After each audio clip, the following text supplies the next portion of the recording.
What better way para simulan ng video ito kundi ang Coca-Cola Christmas themed na ito mula sa Japan.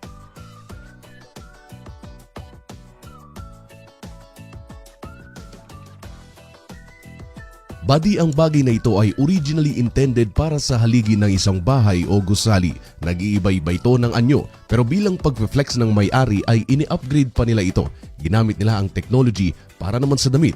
Now I can imagine 100 years from now, kung magiging mainstream man ito, ay bibili na lang tayo ng design online para i-download ito sa ating mga t-shirt.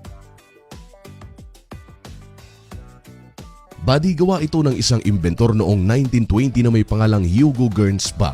Ang bagay na ito ay ginawa para maging proteksyon ng mga gagamit sa ingay ng paligid. Halimbawa ay nagmo-module ka o nagko-concentrate sa kung anumang bagay. Sa sobrang soundproof din ito ay kinakailangan pa ng oxygen para makahinga ng maayos ang taong nasa loob.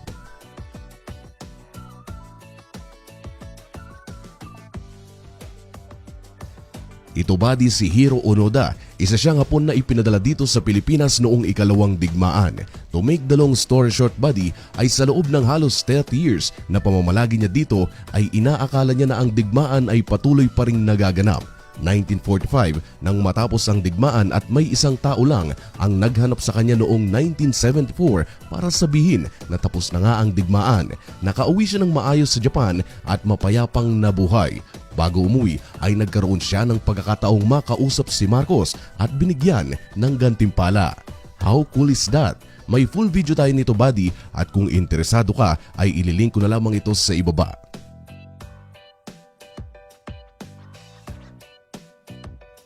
Ito ang kauna-unahang headquarters ng Nintendo sa Japan.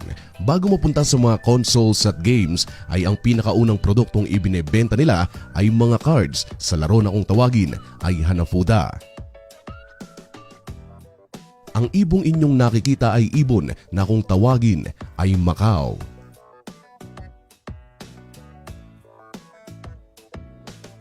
Ang drone na ito buddy ay ginawa para makatulong sa mga bumbero sa pag-apula ng apoy. Imbes na gumamit ng pagkalaki-laking mga equipment o manually puntahan ng bahaging nasusunog, ay drone na lang.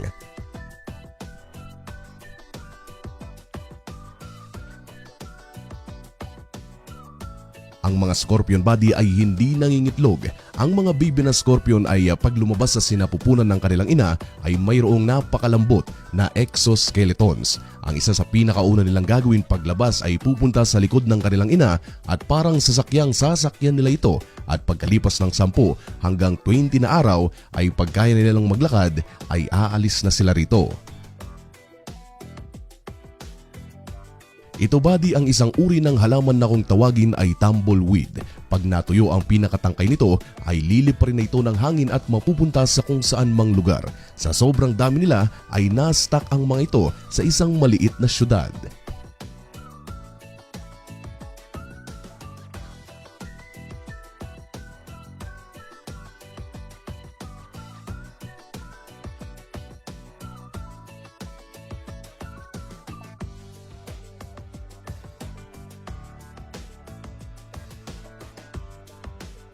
Ang larawang ito naman ay ang construction ng Paris mula noong taong 1887 hanggang 1889. Ito naman ang larawan ng isang templo sa Thailand na kung tawagin ay Wat Sampran.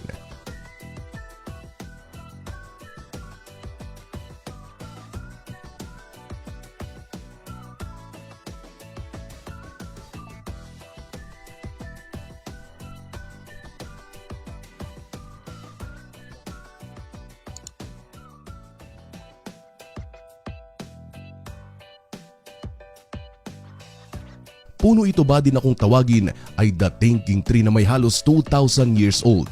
Matatagpuan ito sa South Italy.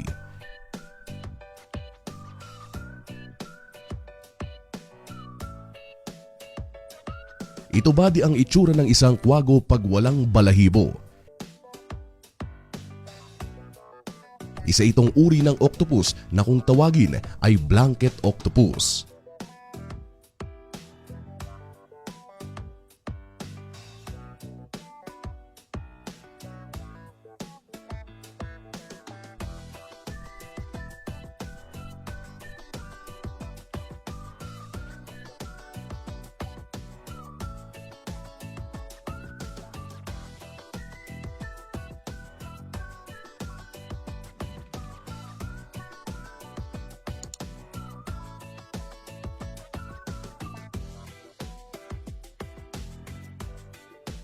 kilalanin natin si Elaine Davidson, ang babaeng may pinakamaraming piercing sa katawan.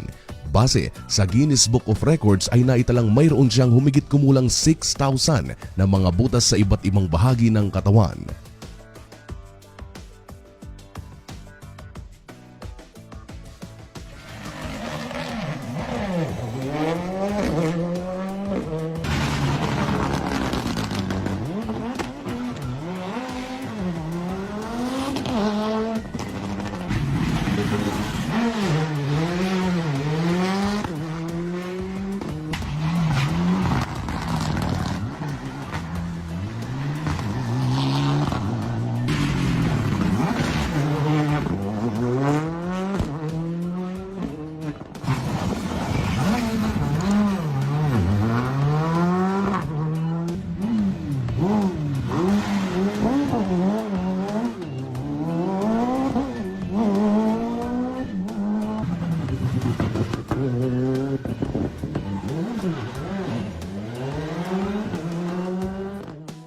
At siguro buddy, dyan na matatapos ang episode na ito.